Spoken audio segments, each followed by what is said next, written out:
Selamat pagi. Kita bersyukur karena Tuhan masih memberikan kepada kita kesempatan untuk mengadakan chapel pada hari ini. Seperti yang tadi sudah diingatkan dalam doa syafaat bahwa waktu kita di semester ini sudah tidak banyak lagi.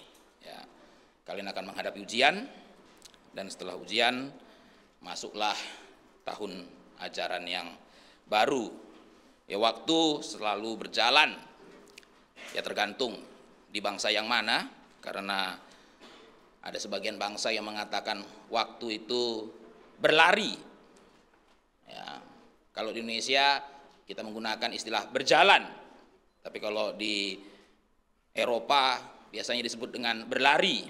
Ya, tapi ada juga yang menggunakan sebutan terbang. Ya, jadi Indonesia merupakan bangsa yang melihat waktu itu sangat lambat, ya, jalan.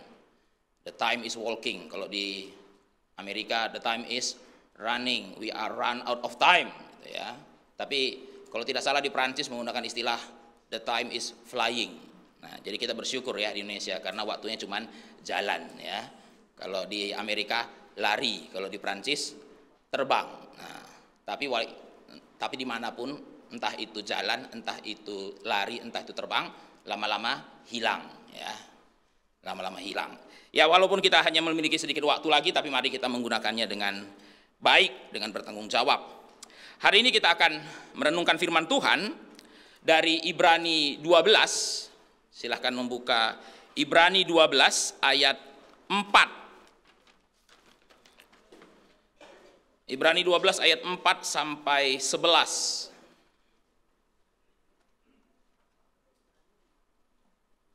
Sebelum kita membaca bagian ini, mari kita bersatu di dalam doa. Bapa di dalam surga, kami menantikan firman-Mu, sekalipun kami tidak lagi bisa mendengar-Mu berbicara secara langsung seperti di zaman perjanjian lama, tapi kami tetap bisa mendengar-Mu berbicara kepada kami melalui Alkitab, karena Alkitab ini adalah firman Allah yang tertulis. Engkau telah memberikan Alkitab ini untuk ditulis kepada para nabi dan juga pada para rasul, sehingga kami bisa tetap membacanya, dan bukan hanya kami, tapi generasi-generasi sebelum kami dan juga generasi-generasi sesudah kami.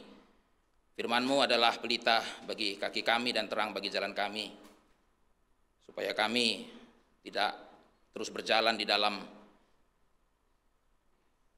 kegelapan yang bodoh itu, tapi kami berjalan mengikuti terang hikmat Tuhan.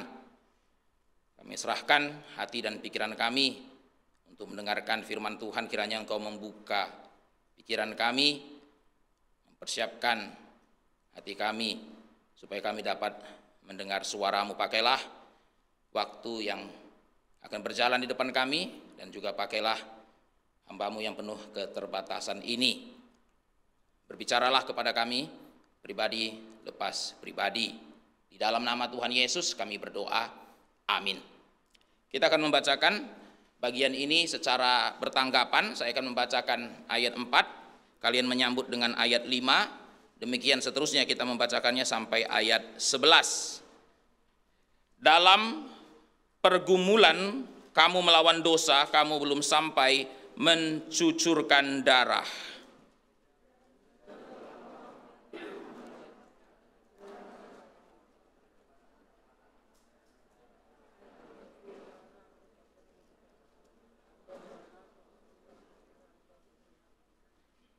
Karena Tuhan menghajar orang yang dikasihinya, dan Ia menyesah orang yang diakuinya sebagai anak.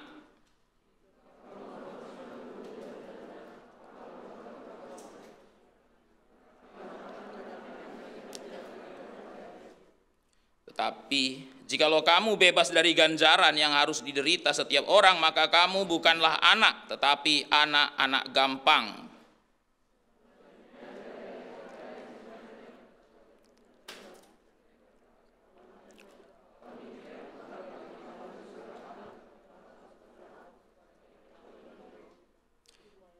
Sebab mereka mendidik kita dalam waktu yang pendek sesuai dengan apa yang mereka anggap baik.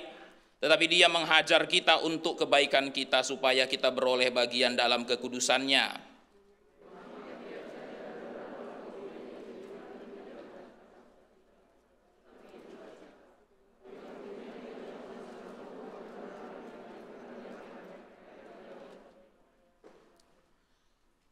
Saudara-saudara yang dikasihi oleh Tuhan, penulis surat Ibrani sedang mempersiapkan para pembacanya untuk menghadapi penganiayaan.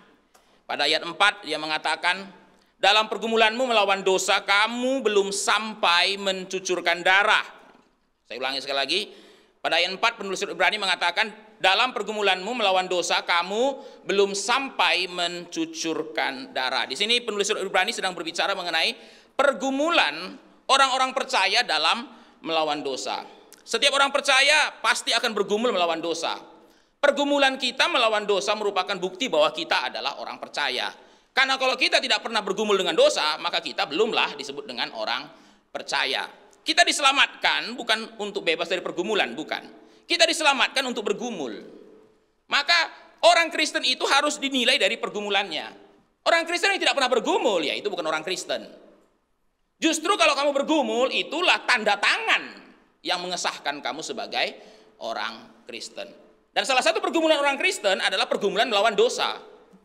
Jadi jangan berpikir setelah dosa kita diampuni, kita tidak lagi bergumul dengan dosa. Tidak.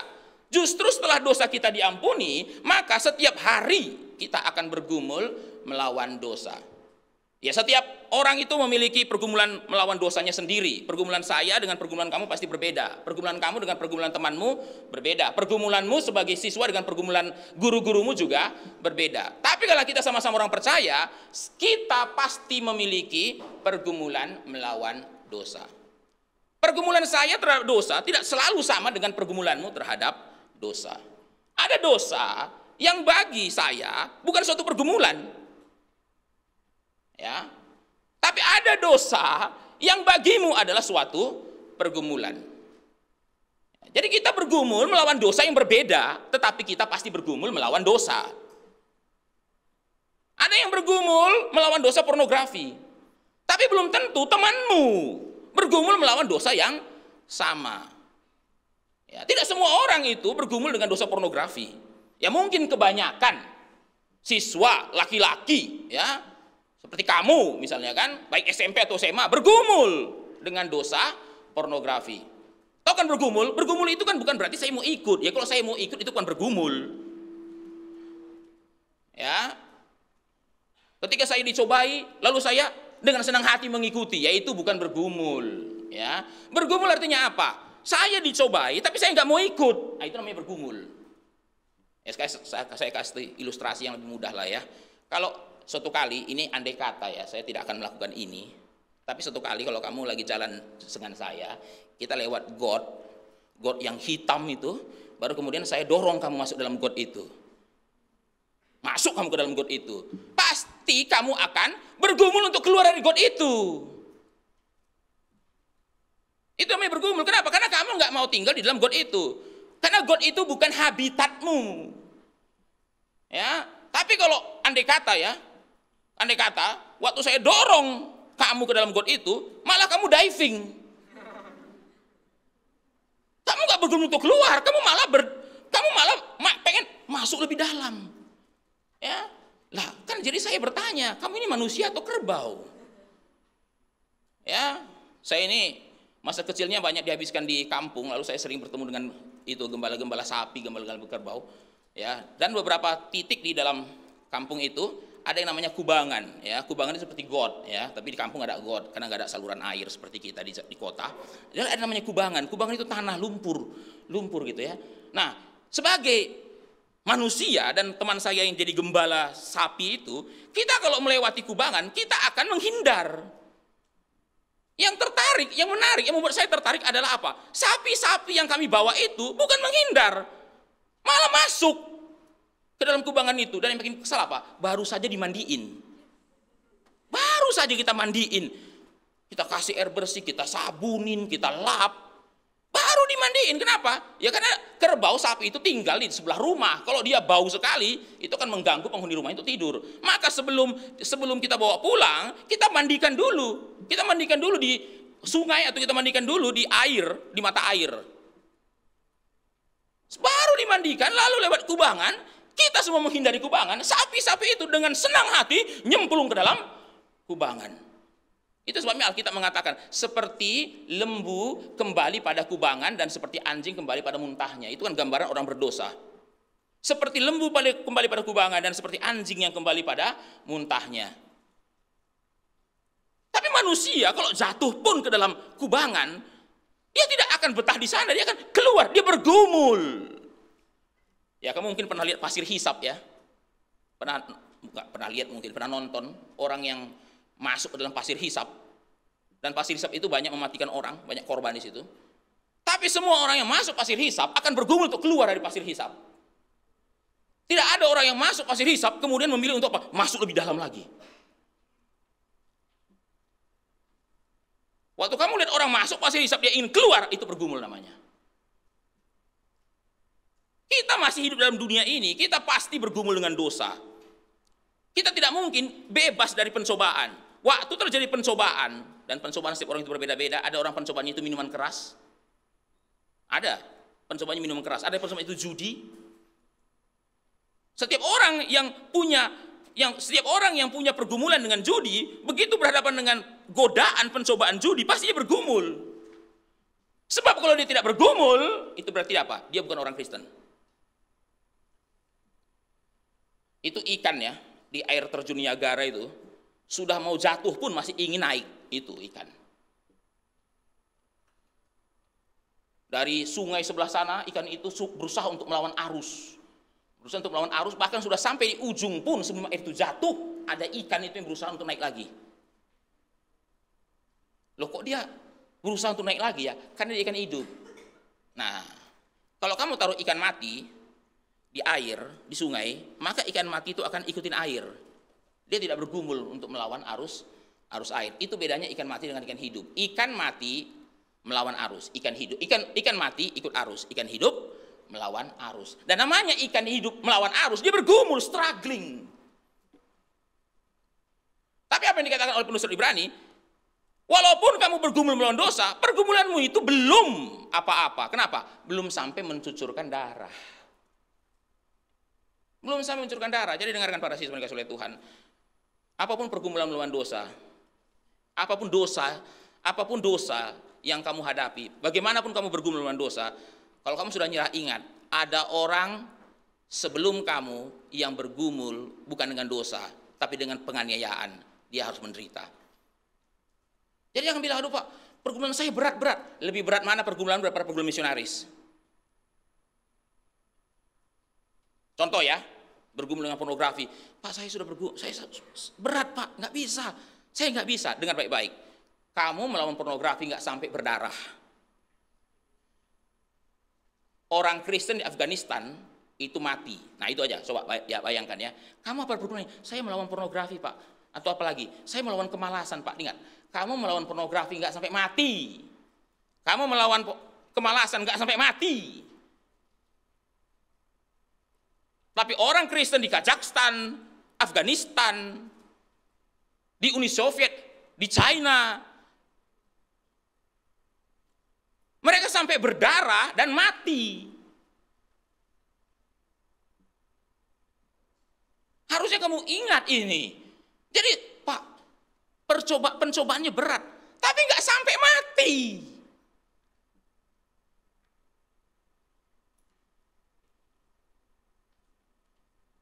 Ya, maka kamu perlu banyak baca buku-buku orang-orang Kristen di Korea Utara.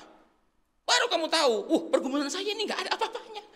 Saya cuma bergumul untuk pergi ke sekolah. Ya, ada siswa bertanya, apa pergumulanmu yang berat? Bangun pagi Pak, pergumulan saya paling berat itu Pak. Setiap pagi itu bergumul. Ya. Apa pergumulanmu?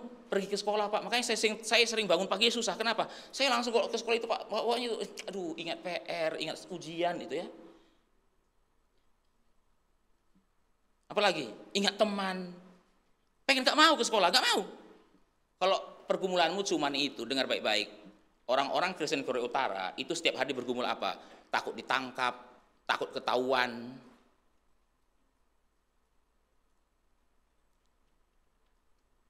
Kamu tahu? Salah satu pergumulan banyak remaja apa? Hari Minggu pergi ke gereja, pengen nonton, pengen jalan, pengen main. Kenapa sih harus ke gereja? Kenapa sih harus ke gereja? Waktu saya membaca cerita orang-orang Kristen di Korea Utara, mereka nggak bergumul untuk pergi ke gereja karena mereka bahkan tidak punya gereja.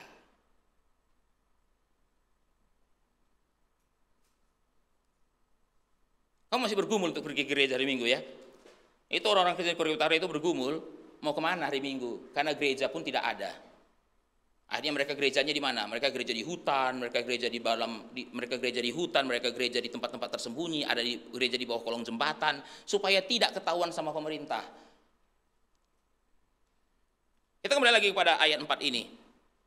Penulis Surat Ibrani mengatakan, kalian itu bergumul melawan dosa tapi belum mencucurkan darah, belum sampai. Karena sebentar lagi akan tiba pergumulan melawan penderitaan, itu baru mencucurkan darah.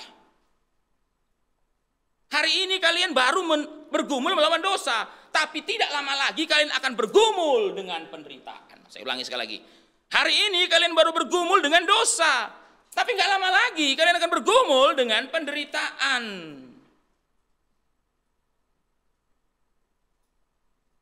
Akan bergumul dengan penderitaan. Lebih berat bergumul dengan penderitaan daripada bergumul dengan dosa. Tapi dengarkan para remaja yang dikasih oleh Tuhan, para siswa yang dikasih oleh Tuhan, kalau kalian tidak bisa menang melawan dosa, kalian pun nggak akan bisa menang melawan penderitaan. Kalau hari ini kalian tidak bisa melawan pornografi, kalian tidak akan bisa menang kalau nanti kalian diancam dengan pedang, mau pilih Yesus atau hidup.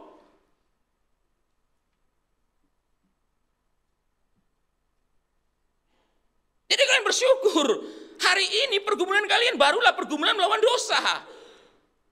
Tapi kalau melawan dosa saja, tendensi kalian mau ikut dengan dosa.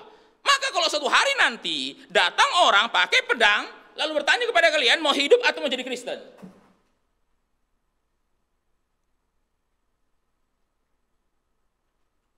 Kalau melawan kemalasan saja masih kalah, bagaimana bisa menang melawan penganiayaan?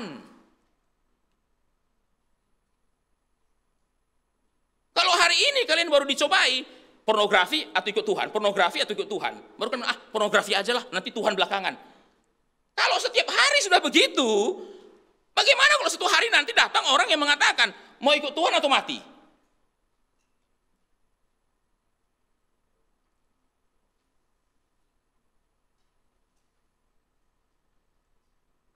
Ada dua pergumulan, pergumulan melawan dosa dan pergumulan dengan penganiayaan, pergumulan dengan dosa dan pergumulan dengan penganiayaan. Maka penulis Surat Ibrani ingin mempersiapkan para pembacanya dan juga mempersiapkan kita.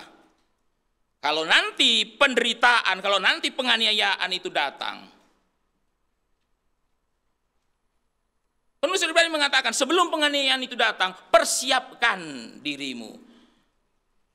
Persiapkan dirimu.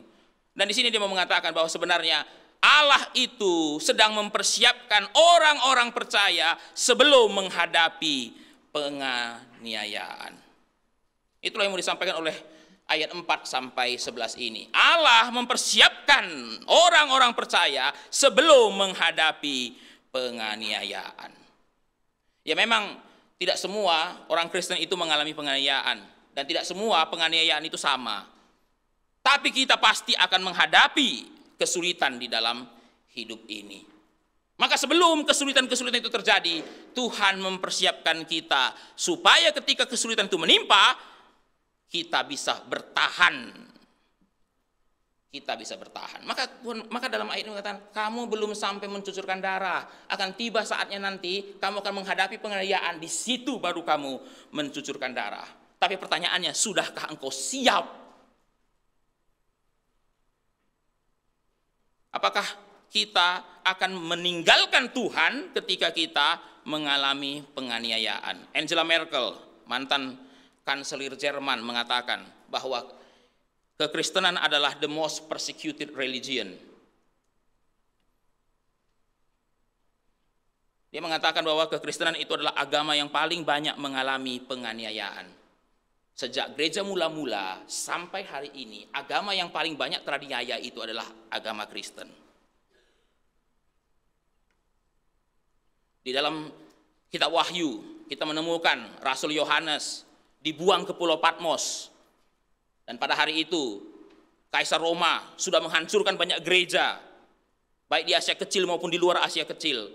Sehingga Rasul Yohanes pun bertanya dalam hatinya, kalau gereja terus begini, apakah gereja akan masih ada nanti atau enggak?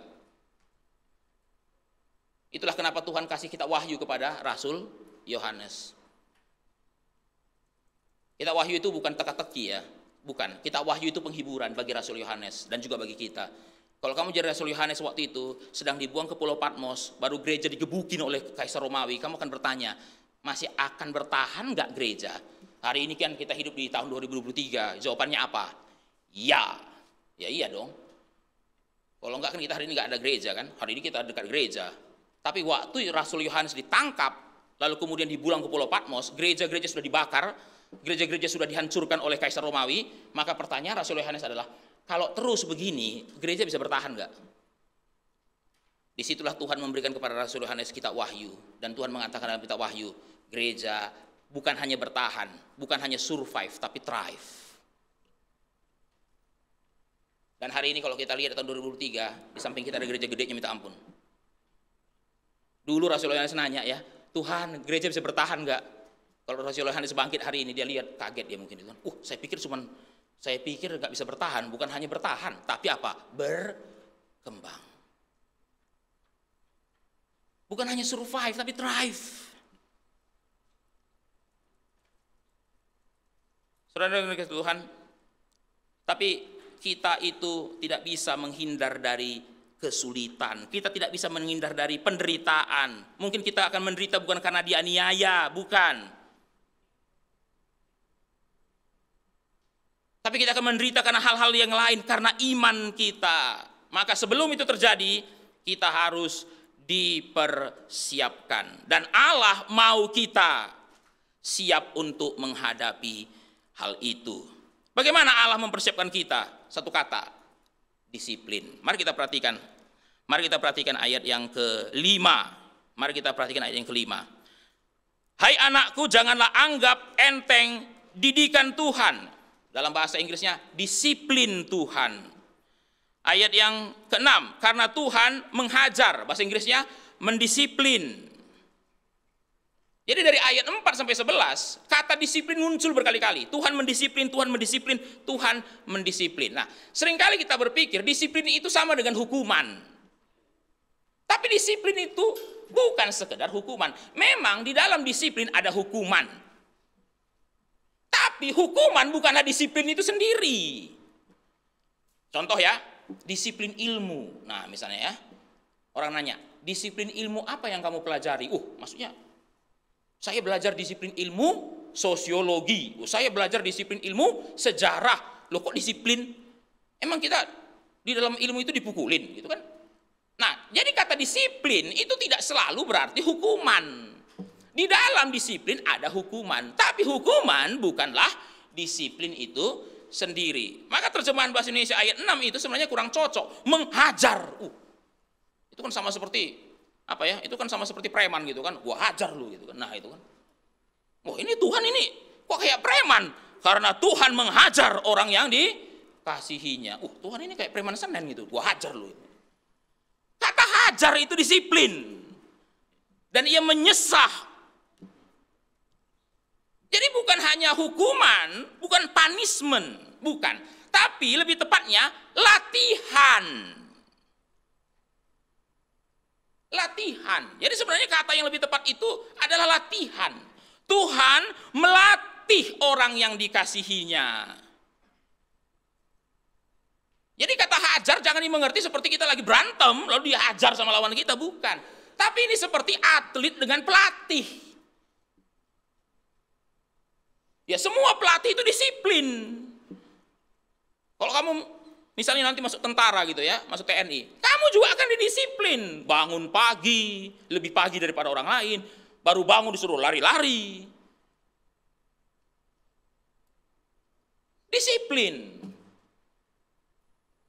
Ya salah satu bagian dari disiplin yang pernah kalian alami di sekolah ini apa? Latihan baris baris. Disiplin. Karena kalau orang tidak disiplin, maka dia tidak akan bisa menguasai ilmu itu. Itu namanya. Kenapa disebut dengan disiplin? Ilmu. Orang mau menjadi ilmuwan, dia harus belajar disiplin ilmu fisika misalnya. Dan di situ dia harus disiplin. Disiplin baca buku, disiplin penelitian, bahkan disiplin dalam berpikir. Karena kalau dia tidak disiplin, maka dia tidak akan bisa menguasai ilmu itu. Seorang atlet harus disiplin. Mau menang, kalau nggak mau ya udah jangan disiplin. Tapi kalau mau menang ya harus disiplin. Ya, makanya kalau kamu perhatikan ya, kadang-kadang atletnya itu lebih hebat daripada pelatih. Tapi waktu latihan dia harus tunduk sama pelatihnya. Itu menarik sekali ya. Banyak pelatih itu sebenarnya prestasi dia tidak lebih baik daripada atletnya. Atletnya hebat-hebat, tapi kalau sudah latihan dia harus ikut. Dia nggak bisa bilang, apa lu latih-latih lu aja nggak lebih hebat daripada saya. Oh, nggak bisa. Kamu harus ikut. Bangun pagi, lari berapa kali, bahkan makanan pun didisiplin. Nggak boleh makan ini, nggak boleh makan itu.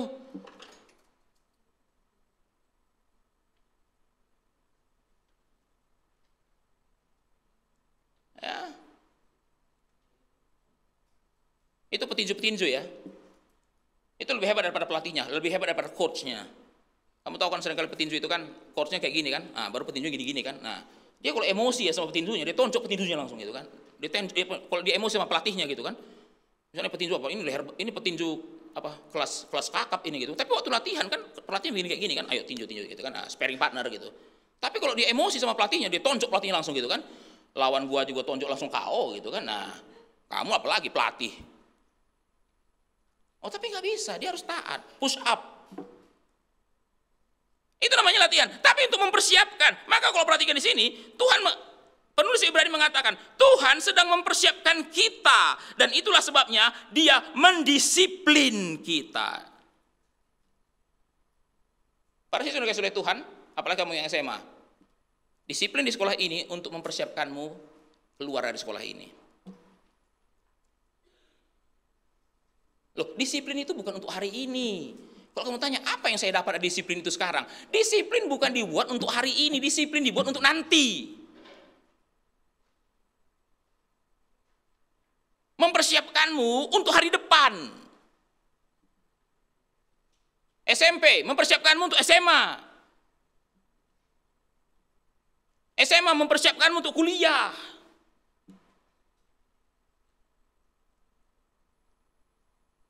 Dan nanti kuliah mempersiapkanmu untuk kerja.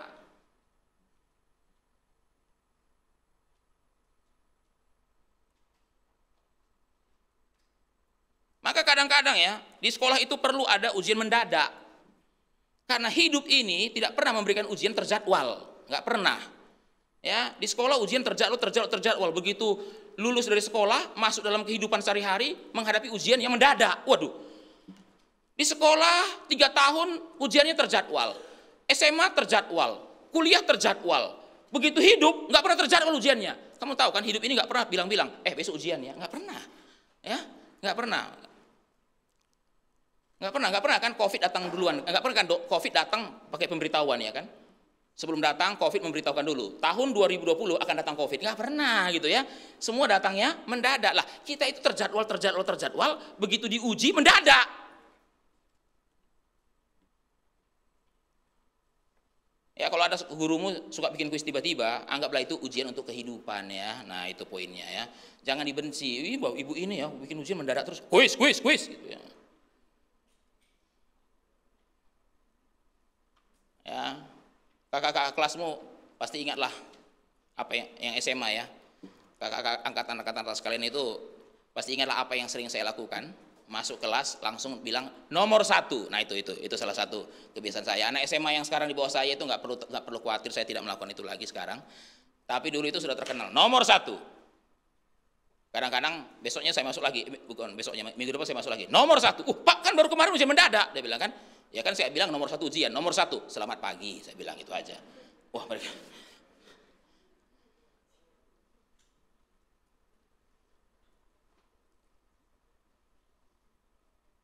Ya saya nggak melakukan itu lagi sekarang. Kali mungkin ada guru-guru yang suka kuis. Tapi itu bagian untuk melatih, mempersiapkan. Karena nanti kalau kamu sudah lulus kuliah, kamu akan menghadapi ujian yang mendadak. Jangankan di dunia, jangankan dalam kehidupan sehari-hari, dalam pekerjaan banyak dadakan.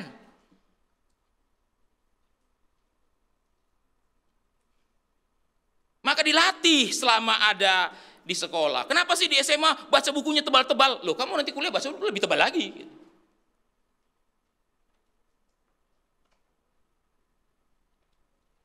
Dilatih. Kenapa tugasnya banyak? Ya karena kamu kuliah tugasnya lebih banyak daripada ini.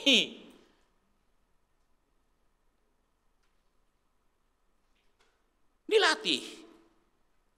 Akan datang kesulitan, maka persiapkan diri dengan disiplin. Disiplin mempersiapkan kita untuk hari esok. Keuntungan disiplin bukan untuk hari ini. Keuntungan disiplin itu untuk hari esok. Keuntungan disiplin, keuntungan latihan bukan untuk hari ini. Keuntungan latihan itu untuk hari esok. Saya akan memberikan 3 poin berkaitan dengan disiplin dari bagian ini. Yang pertama, motivasi Tuhan mendisiplin kita. Motivasi Tuhan mendisiplin kita. Motivasi Tuhan mendisiplin kita adalah kasih. Kenapa dia mendisiplin kita? Karena dia mengasihi kita. Coba perhatikan ayat yang kelima. Ayat yang kelima. Lupakah kamu akan nasihat yang berbicara kepada kamu seperti kepada anak-anak?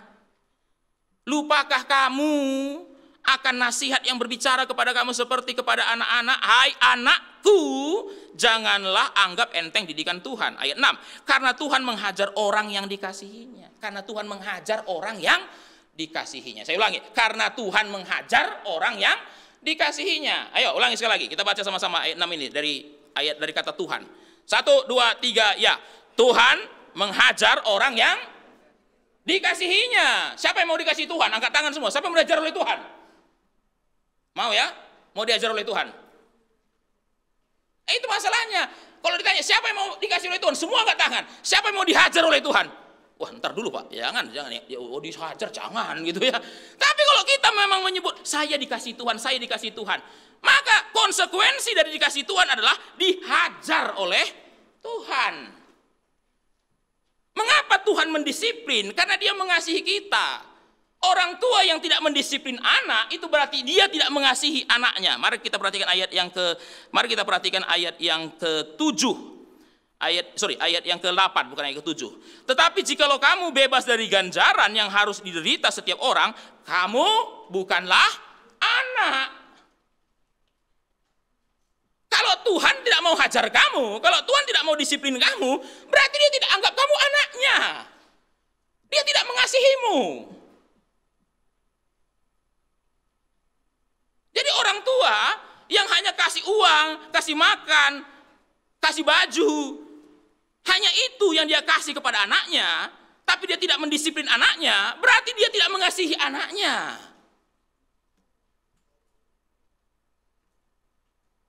Maka orang tua harus memberikan 2 hal kepada anak. Yang pertama, provision. Yang kedua, disiplin. Provision itu tuh apa? Untuk hari ini. Makanan, minuman, pakaian, uang sekolah, untuk hari ini.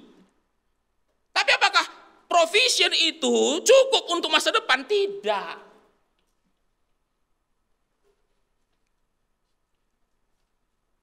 Sekalipun dikasih makan banyak, dikasih uang jajan banyak, hidup anaknya senang, pakaian bagus, tapi semua itu hanya untuk sekarang. Tapi bagaimana dengan anak itu di masa depan? Tidak ada jaminan.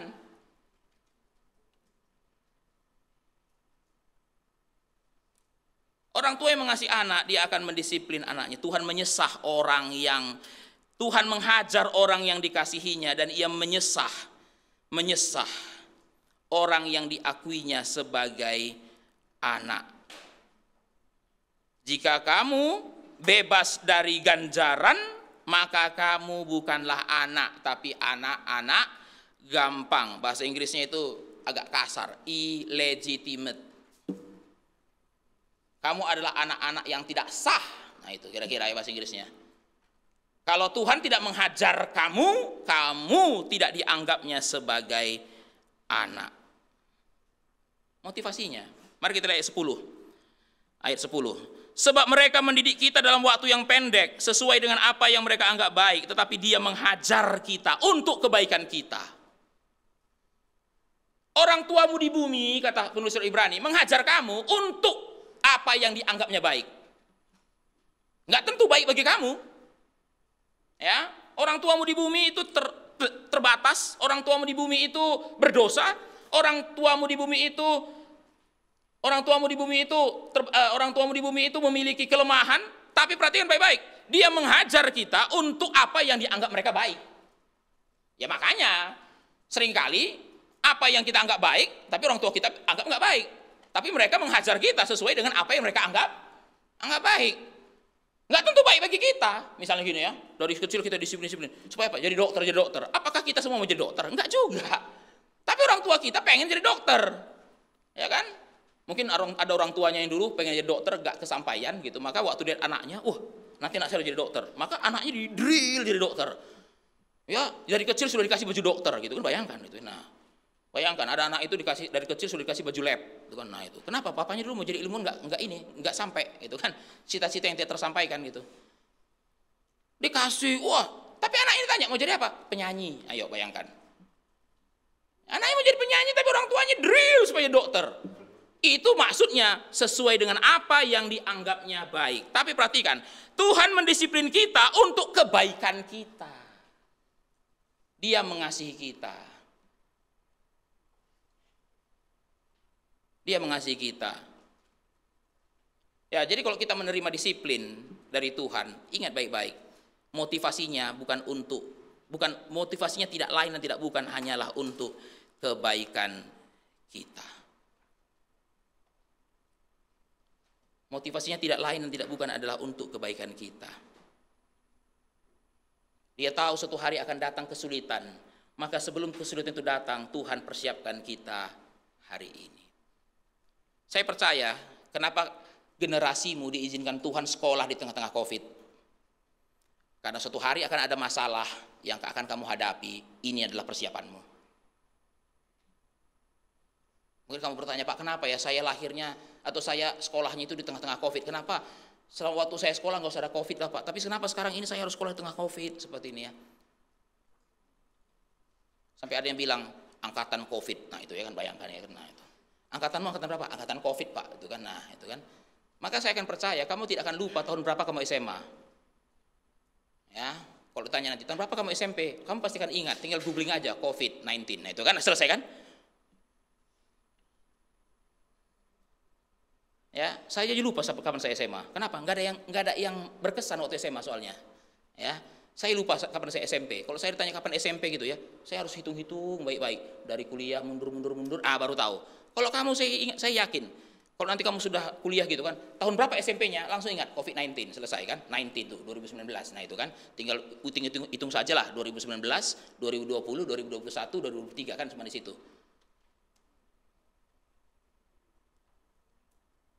Tapi kenapa Tuhan izinkan? Tuhan izinkan kamu melewati kuliah, melewati masa sekolah, SMP di sini, SMA di masa COVID seperti ini.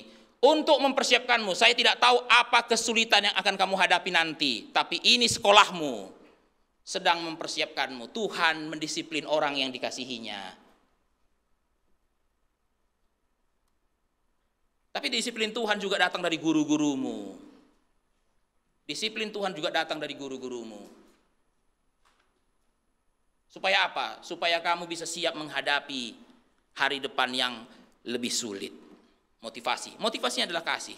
Yang kedua, proses disiplin itu sendiri. Proses disiplin itu berat. Tidak ada disiplin yang mudah. Semua disiplin itu cuma dua, berat dan lama. Berat dan lama. Ada latihan yang pendek, nggak ada latihan yang pendek. Latihan yang pendek tidak akan menghasilkan apapun. Semua latihan, semua disiplin itu lama. Atlet olimpiade itu sudah masuk di dalam proses latihan berbulan-bulan, bahkan 1 tahun 2 tahun sebelum pertandingan olimpiade.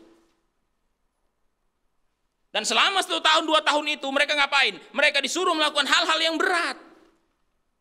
Semua latihan itu panjang, lama, dan berat.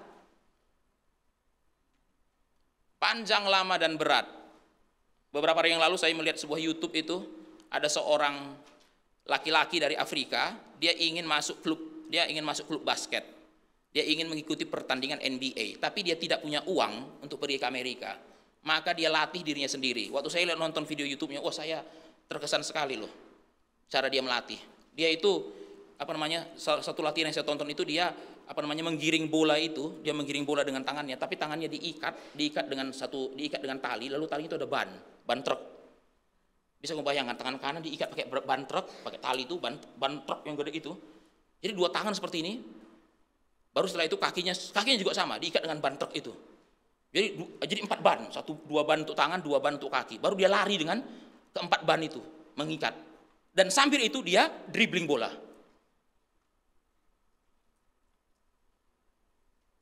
Berapa lama? Bertahun-tahun. Setiap hari seperti itu. Lari keliling lapangan basket pakai itu. Bertahun-tahun dan berat. Saya nonton satu lagi cuplikan dia, dengan ban itu dia shoot.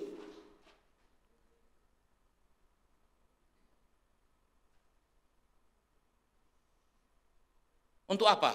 Supaya bisa masuk dalam pertandingan NBA. Berat. Sama halnya dengan Tuhan mendisiplin kita. Tuhan mendisiplin kita dengan proses yang panjang dan berat. Proses yang panjang dan berat. SMP 3 tahun. Wah, mungkin bagi orang panjang, Pak, dan berat. SMA 3 tahun, panjang dan berat. Lama. Musa diproses 80 tahun. Sebelum dia akhirnya memimpin bangsa Israel keluar dari Mesir. 40 tahun pertama diproses di mana? Di Mesir. 40 tahun kedua diproses di mana? Di Midian. Lama. 40 tahun diproses apa? Otaknya. Maka selama 40 tahun di Mesir, Musa itu belajar ilmu pengetahuan Mesir. Sampai dikatakan, Musa adalah orang yang berkuasa dalam perkataan dan perbuatannya, dan dia mempelajari segala hikmat orang Mesir. Di Mesir, Musa diproses apanya? Otaknya, brain. Tapi setelah itu, dia berpikir, dia bisa melepaskan bangsa Israel, Tuhan malah buang dia ke Midian. Coba kita perhatikan kisah Rasul. Mari kita perhatikan kisah Musa ini dalam kisah para Rasul. Kisah para Rasul 7. Kisah para Rasul 7 ayat yang ke-23. Ayat yang ke-22.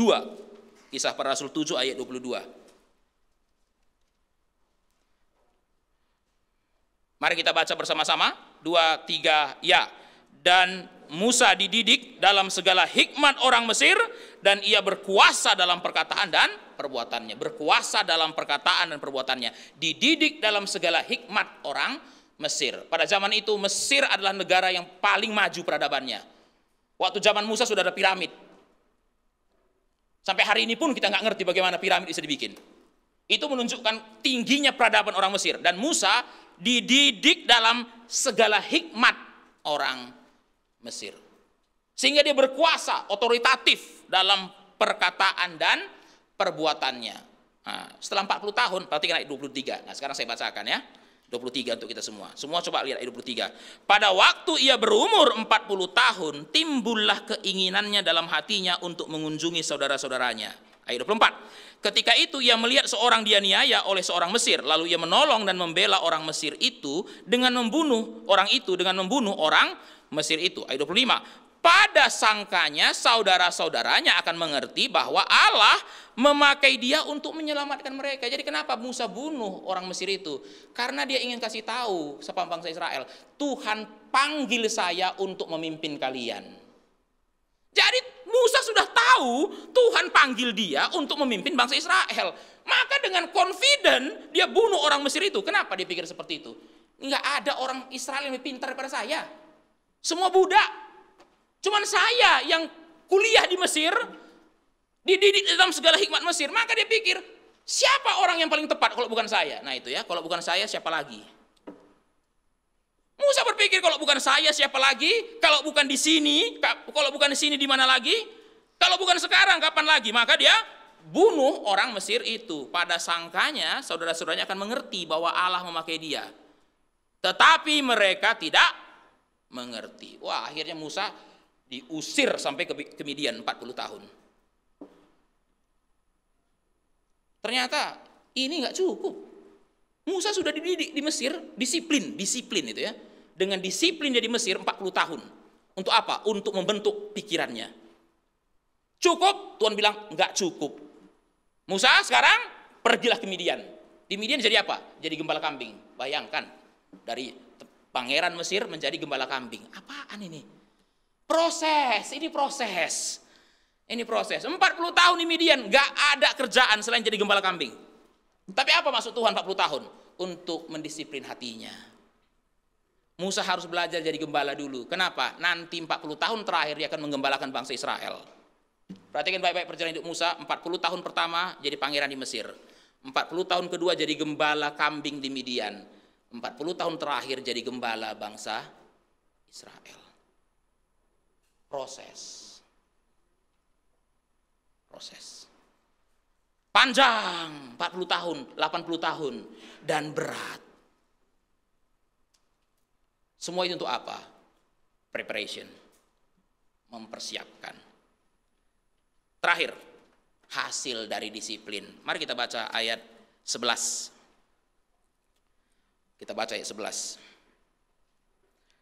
Kita baca bersama-sama, 2, 3, ya. Memang tiap-tiap ganjaran pada waktu ia diberikan, Ibrani 12 ayat 11 ya. Bukan Kisah Rasul 7, Ibrani 12. Ibrani 12 ayat 11.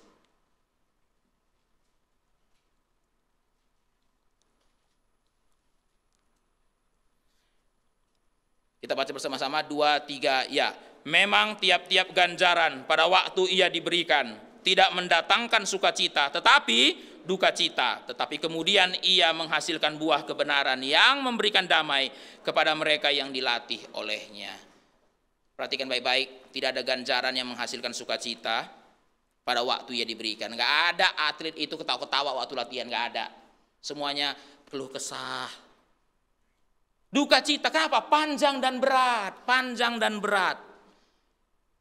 Latihan yang lama dan latihan yang berat. Tidak ada ganjaran yang mendatangkan sukacita ketika dia diberikan, melainkan duka cita. Tetapi kemudian ia menghasilkan buah kebenaran yang memberikan damai. Nah, perhatikan ada dua. Yang pertama, righteousness, yang kedua, peace. Waktu kamu dilatih Tuhan, kamu mengeluh. Tapi setelah kamu dilatih Tuhan, kamu akan menemukan ada dua karakter dalam dirimu. Pertama, benar. Yang kedua, damai.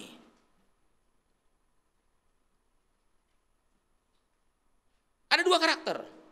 Maka perhatikan baik-baik ya, para saudara kasih oleh Tuhan. Makanan, pakaian, itu hanya mempersiapkan tubuh kita. Tapi latihan mempersiapkan karakter kita.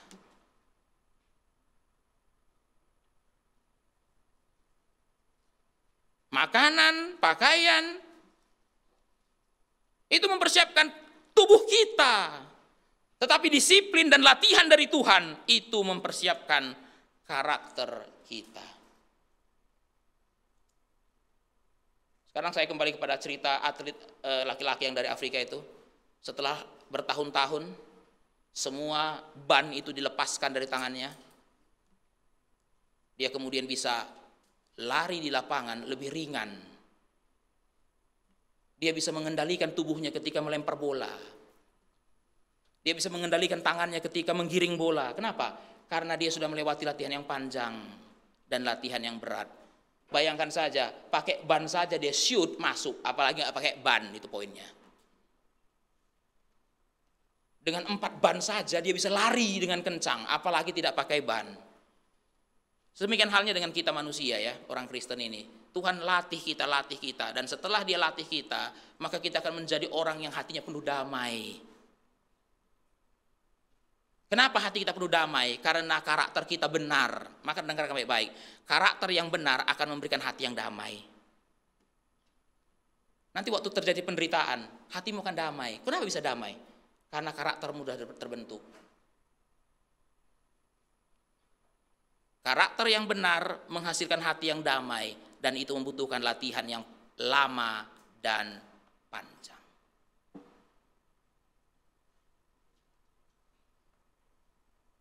Karakter yang benar menghasilkan hati yang damai, tapi itu membutuhkan latihan yang panjang, lama, dan berat. Padahal oleh Tuhan, hari ini kamu melihat karaktermu orang benar gak ya?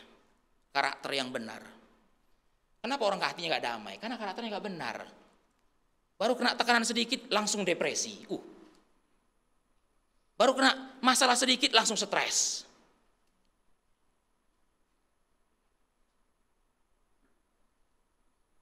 Bagaimana mungkin kita bisa bertahan menghadapi masalah, menghadapi kesulitan?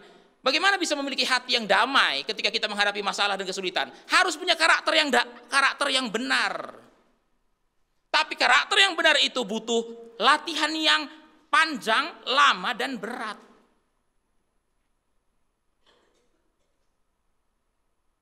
Latihan yang panjang, lama, dan berat. Maka bersyukurlah kalau Tuhan mendisiplinmu. Kalau Tuhan mendisiplinmu, Dia kasih kamu ujian yang berat, Dia kasih kamu kesulitan-kesulitan, itu bukan karena Dia benci kamu. Dia kasih itu karena Dia mengasihimu. Dia kasih itu karena Dia mengasihimu, mempersiapkanmu untuk menghadapi kehidupan yang berat. Ada 3 yang kita bisa renungkan pada pagi hari ini. Yang pertama, motivasi dari disiplin itu adalah cinta kasih Tuhan. Dia Bapa, kita anak. Tidak ada Bapa benci anaknya. Dia Bapa, kita anak. Itu sebabnya Dia latih kita. Dia latih kita. Dia kasih kita exercise. Yang kedua, prosesnya berat dan panjang. Dan yang ketiga, hasilnya adalah karakter yang benar dan hati yang damai. Ya, karakter yang benar dan hati yang damai. Waktu dilatih itu berat, tapi setelah dilatih, hidup ini terasa damai dan ringan. Bagaimana mungkin kita menghadapi hidup yang berat dengan segala kesulitannya? Maka sekarang ikuti, submit pada disiplin yang Tuhan berikan. Ikuti latihan yang Tuhan berikan. Ikuti, khususnya ketika ada di sekolah ini. Latihan yang Tuhan berikan dari waktu demi waktu untuk mempersiapkanmu menghadapi hidup yang lebih sulit dan lebih berat. Mari kita bersatu dalam doa. Bapa dalam surga, kami mengucap syukur untuk firman Tuhan yang sudah kami renungkan di pagi hari ini.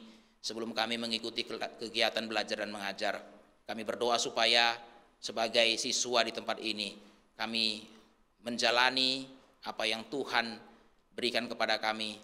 Kami menjalani disiplin dan latihan yang Tuhan berikan kepada kami, karena kami tahu ini semuanya adalah kasih Tuhan. Tuhan melakukan ini karena Tuhan mengasihi kami. Biarlah kami dengan tekun menjalani satu demi satu, dan kami percaya sekalipun proses itu berat, tetapi pada akhirnya kami akan mengalami karakter yang benar dan hati yang penuh damai. Dalam nama Tuhan Yesus kami berdoa. Amin.